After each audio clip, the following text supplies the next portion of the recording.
So we have looked at how to create the server application. So let's create another project with a client application, and then we see how do we go about now having the two applications communicating with one another. So we go to new application, then we Java with AINT, then we go to Java application, we go to next.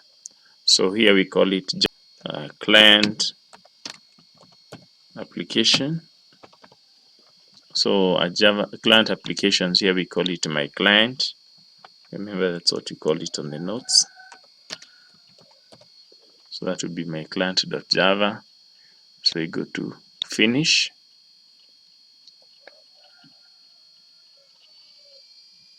So it creates for us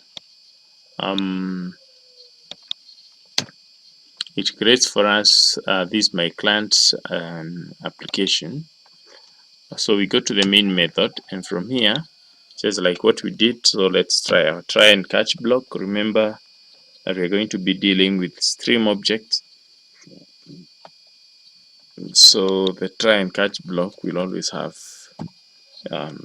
two blocks, one for catch and the other one for the try. So A, and again we keep it as simple as we can. So we say E dot trace, sorry, this is E dot print trace, like that. So of course you can make it more complicated. We can have more advanced mechanism of catching whatever error that could occur. So after here we create the socket class. So on the client side we only need the socket class, socket s equals new socket. So remember what we said about the client application. It requires two things, two pieces of information. It needs to know where the server application is. So we put the address. In our case, it is within the same computer, so we call it localhost. And then we also need to know the port number. So in our case, we gave the port number to be 8888. So if we had given it a different number, then would have used that number. So now we can fix imports here. Then from here, the next thing we need to do is to get the data to output there. So we say data output stream. So because now we are sending the message to the server, so we are outputting it. So we say, so let me say data output, DOP. Data output stream equals new data output stream, just to make it easy, in bracket. So I say s dot get output stream.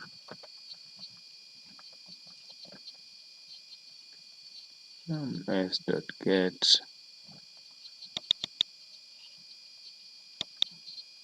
Remember the messages we talked about, the methods we talked about. So we fix this. We talked about the three methods of the socket class, if you remember from our theory class. So now we need now to be getting a message from the user, and that message should be sent to the server. So we come here and we create a J option pane. Remember, I've said you can watch my YouTube video on dialog window. So J option pane dot show input dialog. So I'll make this very simple. So the input dialog is here. So I just put, let me pick this one. It has the message and an initial selection value. So I can use these two. So the message here is where I'm telling the user, type the message, type your message.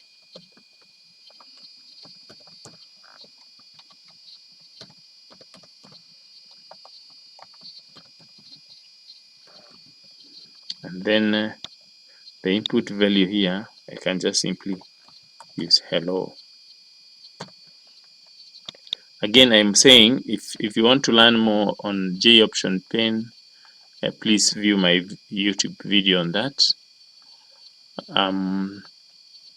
So for now, we are on the socket class, so it has an input, an output stream.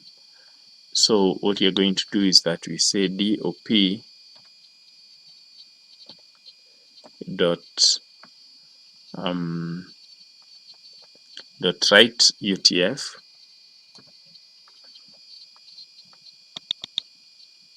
but it will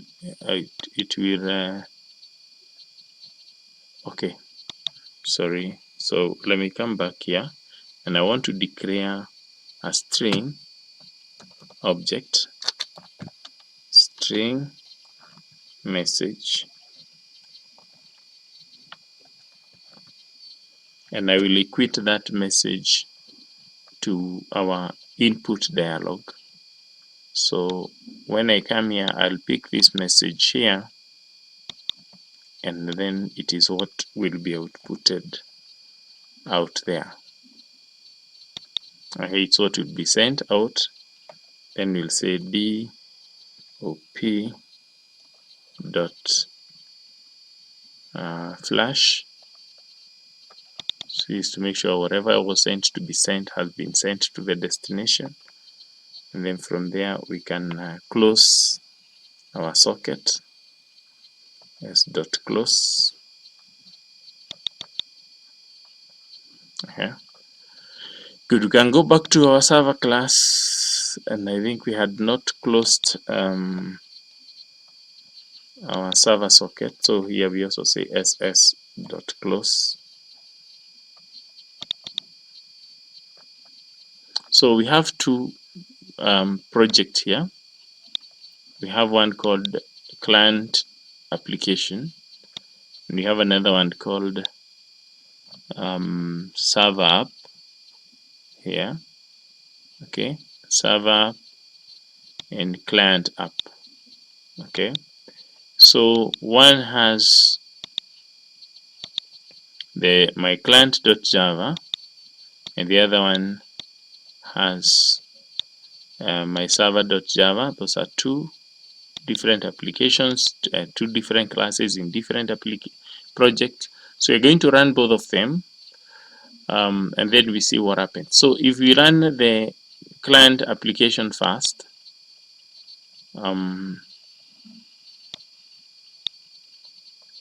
let's see what happens.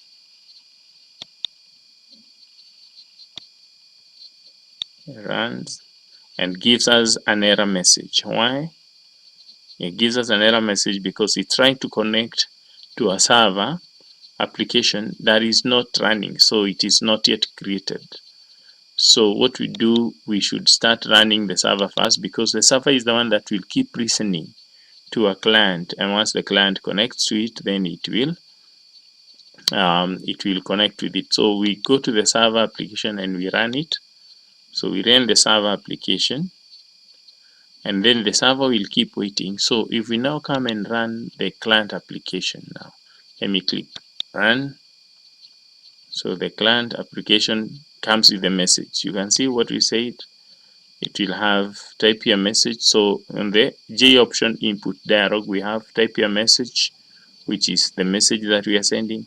And then the input, the select value first, which we selected, is that hello. But you can change this to maybe my name is beautiful. That's the message you want to send. Once we click send, then this message goes to the server side. Okay, and the server side picks that and displays it. So we may not be able to see it here, but let me see. It's here. So we've run the two applications, and we have seen how the two messages are able to communicate with one another. So I want to make some simple modification to. So we have seen how we run the two applications. So we have done the modifications. So we have put the JFrame on the client window, so you can see here, and then we have used that JFrame to anchor our J option pane. So this is the show input dialog, so it will be anchored on that JFrame. Then on the server, we have also created a JFrame, and then we have anchored our show message dialog on the same, so you can see that we have put it there. So what we do, we run the two applications. You can see this one starts at 600 pixels, the other one starts at 0. The client one starts at 00. This other one starts at 66. So as I had said earlier, we start by running the Java, the server application. So I run the server application. You can see where the window comes. So I want you to look at where, I can move it around. I want you to look at where the message will appear for the same. So I also come to the client and I run the client application. So you can see it produces for us a window. So I can bring this around, so I can move that around. So, and the one for the server is here. You can see where the one for the server is. So if I type message here, for instance, hello there. So that's a window, client window. So if I click OK, you can see it appears on the server window, incoming, hello there. And that is basically it. How do we have the two applications communicating with one another? So in the next video, I'm going to show a simple application on how we can have to and fro communication.